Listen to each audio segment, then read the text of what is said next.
കല, സിനിമ, ഭാഷാ വ്യത്യാസമന്യേ, സംസ്കാര വ്യത്യാസമന്യേ എല്ലാവർക്കും വളരെ പ്രിയപ്പെട്ടതാണ്. ഈ അടുത്ത ദിവസങ്ങളിൽ സുമതി വളവ് എന്ന സിനിമയുമായി ബന്ധപ്പെട്ട് വിവാദങ്ങൾ ആളിപ്പടരുകയാണ്. നിർമ്മാതാവിന് 7 കോടിയോളം നഷ്ടമായി. അദ്ദേഹം ആത്മഹത്യാ വക്കീലാണ് എന്നൊക്കെ പറയപ്പെടുന്ന അദ്ദേഹത്തിൻ്റെ വീഡിയോകളും അതുമായി ബന്ധപ്പെട്ട ചർച്ചകളും നടന്നുകൊണ്ടിരിക്കുന്നു. എന്തായാലും പൊളിഞ്ഞ സിനിമയല്ല എന്നെല്ലാവർക്കും അറിയാം. ഈ ലാഭമൊക്കെ എവിടെ പോയി? അതുമായി ബന്ധപ്പെട്ട് പ്രവർത്തിച്ചവരുടെ ശമ്പളം പോലും കൃത്യമായി കിട്ടിയില്ല എന്നാണ് അറിയുന്നത്. കലയെ സ്നേഹിക്കുന്ന നമ്മൾ സിനിമയെ സ്നേഹിക്കുന്നു, കലയെ സ്നേഹിക്കുന്നു. പക്ഷേ ചില ദോഷൈക ദൃക്കുകൾ ഉണ്ടാക്കി വയ്ക്കുന്ന കോലാഹലങ്ങൾ അല്ലെങ്കിൽ ഇത്തരം അവിവേകം ഒരു വ്യവസായത്തെ തന്നെ അപകീർത്തിപ്പെടുത്തുന്നതാണ്. സിനിമയിൽ എന്തു സംഭവിച്ചു? സുമതി വളവ് എന്ന സിനിമയിൽ എന്ത് സംഭവിച്ചു?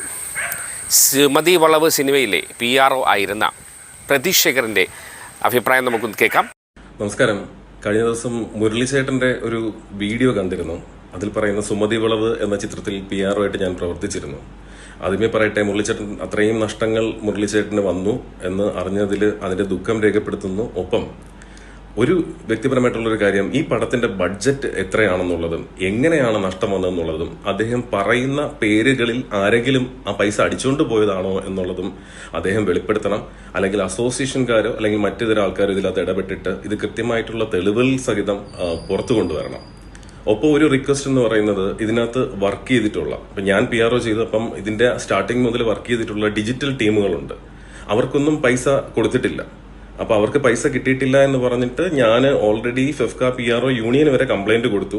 എന്നിട്ടും ഒരു തുച്ഛമായ എമൗണ്ട്, അതിന്റെ ഒരു ശതമാനം അല്ലെങ്കിൽ 5% വരുന്ന ഒരു എമൗണ്ട് മാത്രമാണ് മറ്റൊരു വ്യക്തി എനിക്ക് നൽകിയത്.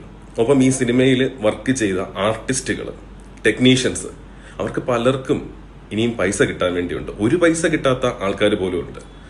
നമ്മുടെ സുഹൃത്തുക്കളാണ്, അഭിനേതാക്കളാണ്, ടെക്നീഷ്യൻസ് ആണ്. അപ്പൊ അവർക്കും എന്തെങ്കിലുമൊക്കെ കൊടുക്കുക.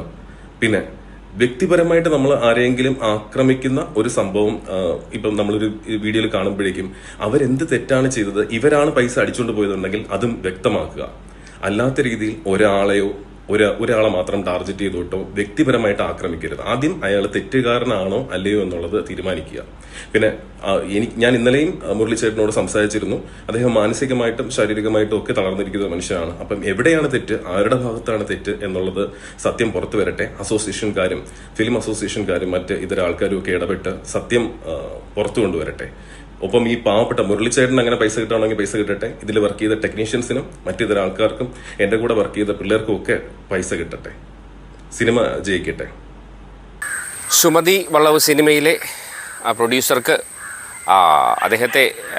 അദ്ദേഹത്തിൻ്റെ സാമ്പത്തിക ബുദ്ധിമുട്ട് പരിഹരിക്കാനുള്ള സംവിധാനങ്ങൾ സിനിമയുമായി ബന്ധപ്പെട്ടവരും അതിൻ്റെ എല്ലാവരും കൂടെ ചേർന്ന് ഒരുക്കട്ടെ എന്ന് പ്രത്യാശിക്കുന്നു. എന്തായാലും ഇത്തരം പ്രവണതകൾ സിനിമാ ലോകത്ത്, പ്രത്യേകിച്ച് മലയാള സിനിമാ ലോകത്ത് ഉണ്ടാകാതിരിക്കട്ടെ. ഇനിയും ഒരുപാട് സിനിമകൾ ഉണ്ടാകേണ്ടതാണ്. നിർമ്മാതാക്കളില്ലാതെ സിനിമകൾ ഉണ്ടാകില്ല. അതുകൊണ്ട് ഈ തട്ടിപ്പും വെട്ടിപ്പും ഒന്നും ഇല്ലാതെ നല്ല കലയെ സ്നേഹിക്കുന്നവർക്ക് നല്ല സിനിമകൾ ഉണ്ടാകുവാൻ ഉള്ള ഒരു ശ്രമം തുടരണം. എന്തായാലും ഇത്തരം തട്ടിപ്പും വെട്ടിപ്പൊക്കെ അവസാനിപ്പിച്ച് എല്ലാവർക്കും ആ സിനിമയെ ബന്ധപ്പെട്ട എല്ലാവർക്കും എല്ലാവിധ ആനുകൂല്യങ്ങളും കിട്ടട്ടെ എന്ന് പ്രത്യാശിക്കുന്നു. മറ്റൊരു വാർത്തയും വിശേഷവുമായി വേഗം കാണാം. അതുവരെ എല്ലാവർക്കും നന്ദി, നമസ്കാരം.